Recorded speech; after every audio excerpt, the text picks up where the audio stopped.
Nagkakagulo sa ombudsman dahil hindi sila nagtagumpay sa PI, mga PI nila. Hindi rin sila umubra sa impeachment, kaya narito na tayo ngayon.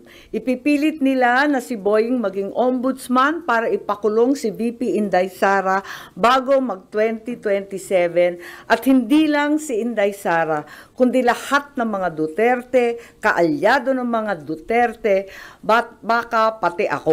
Yan ay sa gitna ng paghihirap ng mga Pilipinong binabaha ng tubig, ng korupsyon at ng kawalang aksyon.